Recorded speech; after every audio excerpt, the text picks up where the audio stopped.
Alright, here's my second try on video 2.2.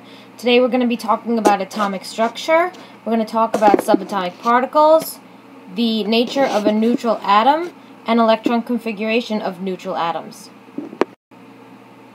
Okay, let's start with the atom.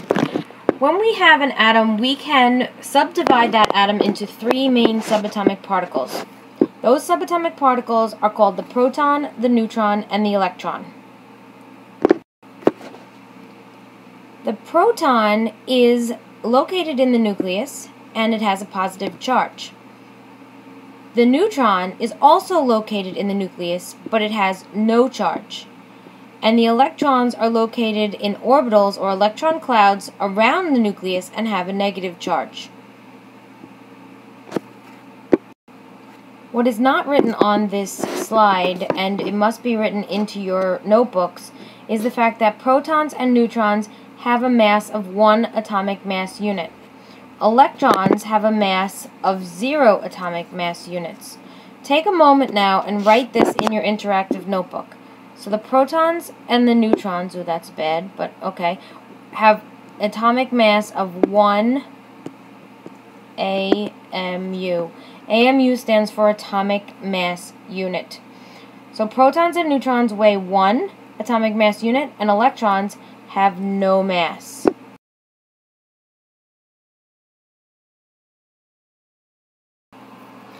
Okay, this slide is showing us a handy-dandy chart, and in this chart I strongly suggest that you write this in your interactive notebook, so pause me if you need to, copy it down.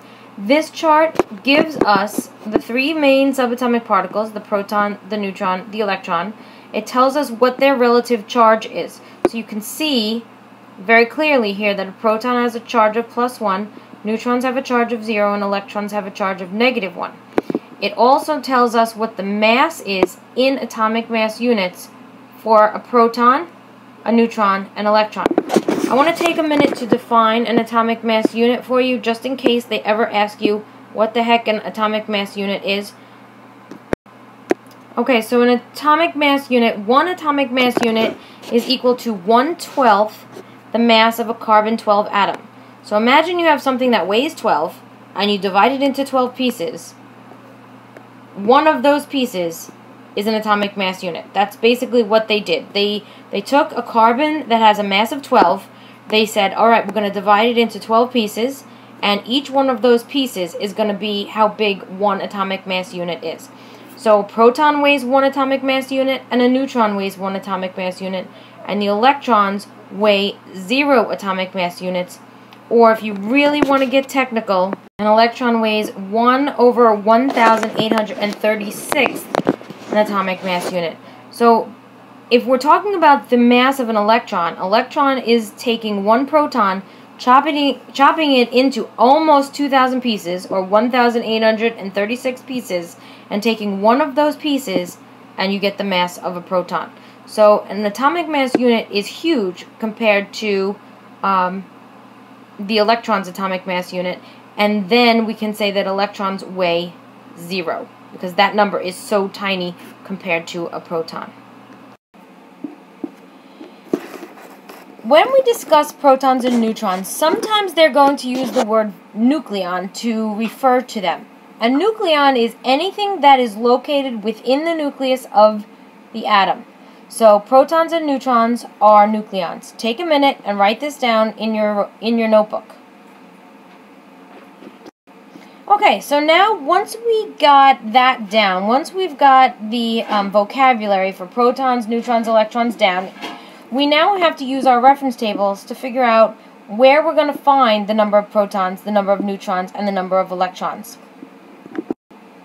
Here we have the periodic table, and I'm going to zoom in to this right here, and we're going to discuss this key that's at the top of your periodic table that you have. Hopefully it's not too blurry.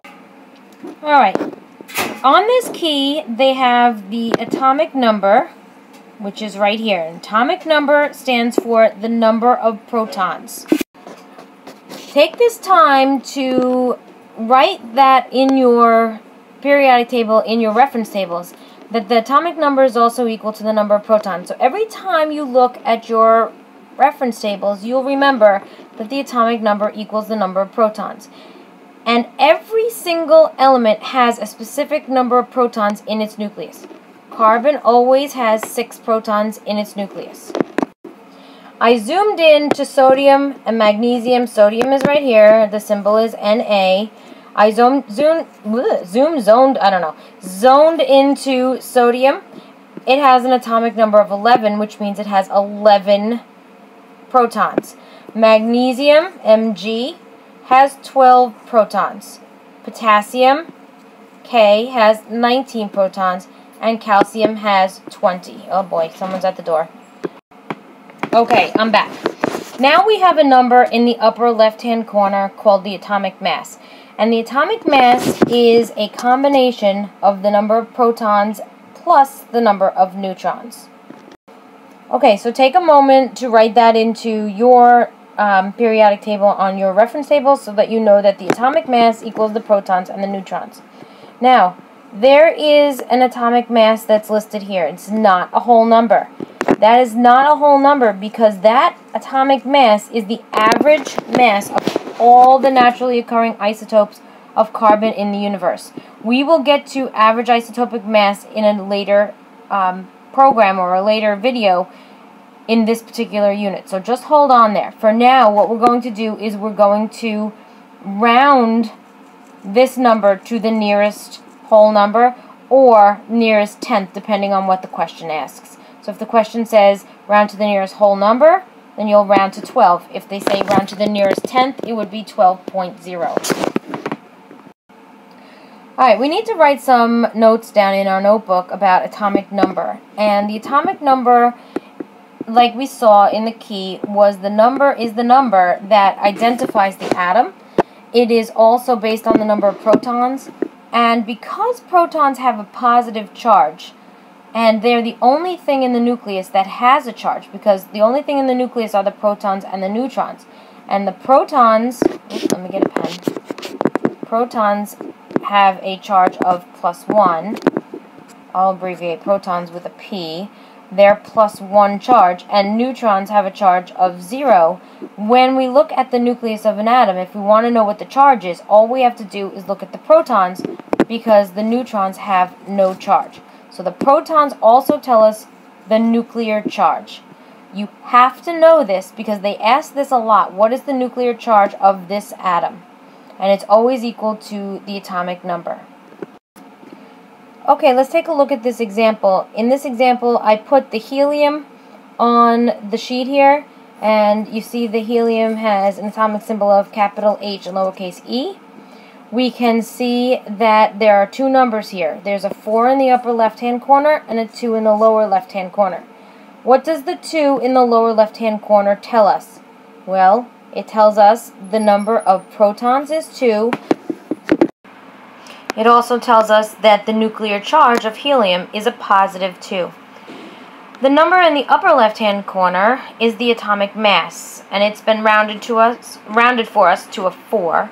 And what that means is that you have protons plus neutrons that equal 4. So what I did was I wrote the formula here for you, and then what we can do is we can just say, we know that the atomic mass is 4, that's this number, and we know the number of protons is 2, that's this number, so we are missing this number. So there's a plus sign, I lined it up, there's an equal sign, I lined it up, 2 plus x equals 4, that means x has to equal 2 neutrons.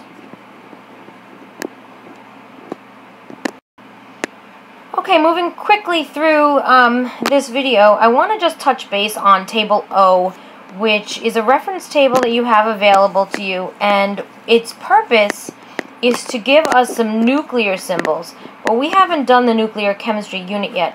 So right now, what we're going to be focusing on are 3 sections of this Table O, and let me get a pen and highlight them for you. I'll do it in red. Hopefully it's red. Okay, so we're going to look at the beta particle right here. We're going to look at the proton, and we're going to look at the neutron. In the lower left-hand corner of these numbers, of these atomic symbols right here, this pen is hard to write, That lower left-hand corner is not the atomic number in this case, but it is the nuclear charge.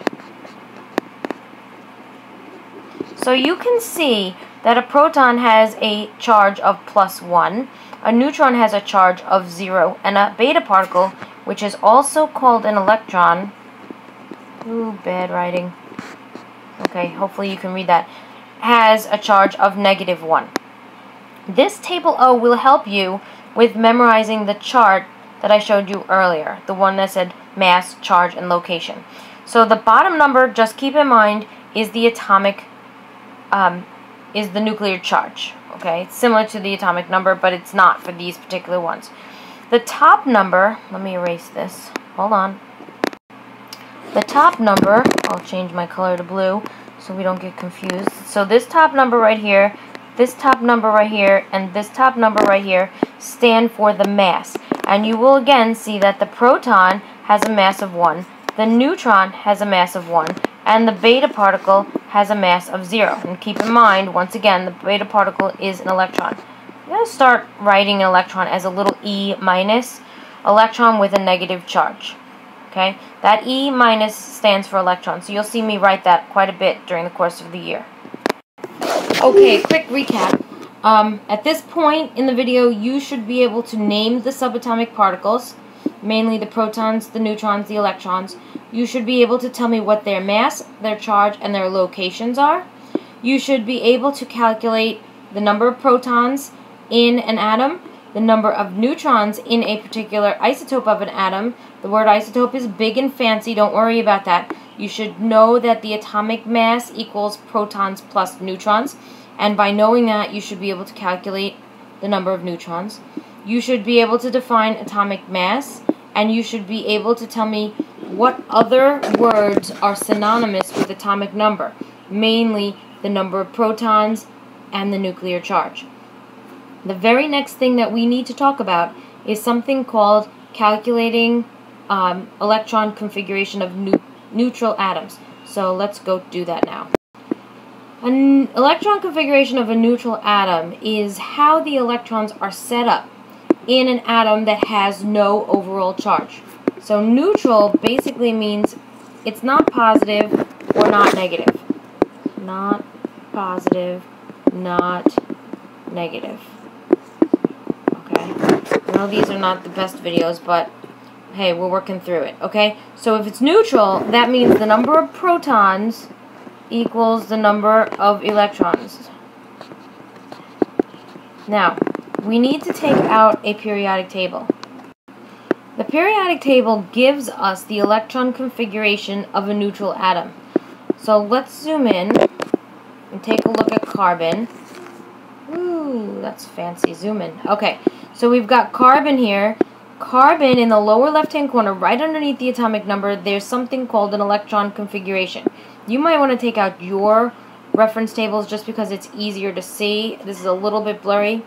I wish I could make it a little bit clearer, but hey, we're doing the best we can. So we've got an electron configuration, and that number right here, the atomic number, is going to equal that stands for the number of protons, the atomic number.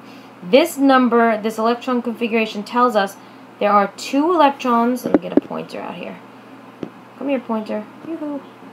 Okay, so that number right there tells us there's 2 electrons in the first energy level, and there's 4 electrons in the second energy level.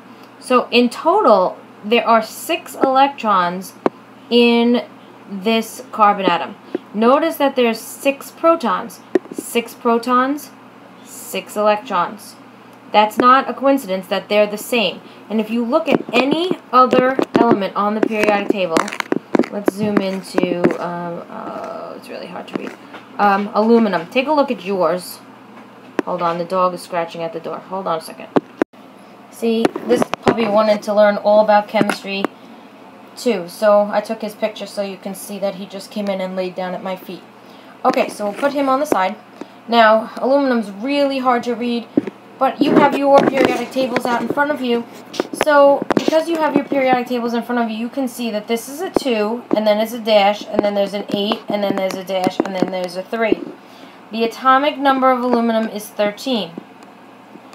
So, these three numbers, 2, 8, and 3, add up to 13. It's not a coincidence. Every single element on the periodic table will work that way. If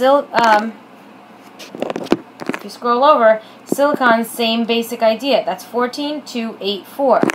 Phosphorus, 2, 8, 5. And you'll see that it works all the time. Let's get rid of that. It's annoying. Okay. Hey, go away. Bye, puppy. We'll see you later.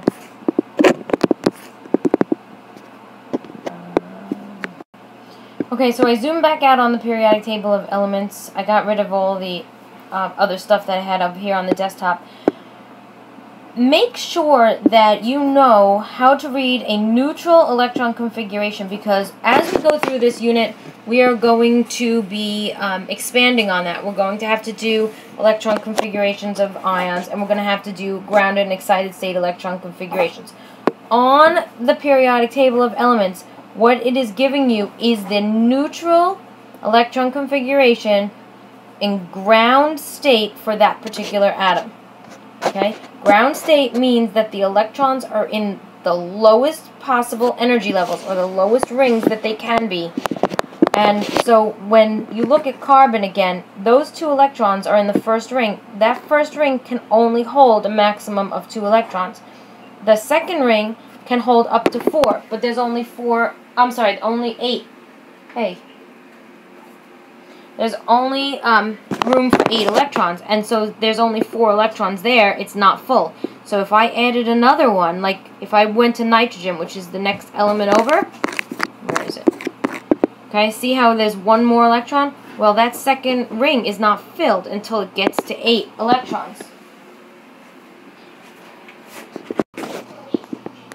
And when that second ring gets to 8 electrons, then we move to the third period on the periodic table.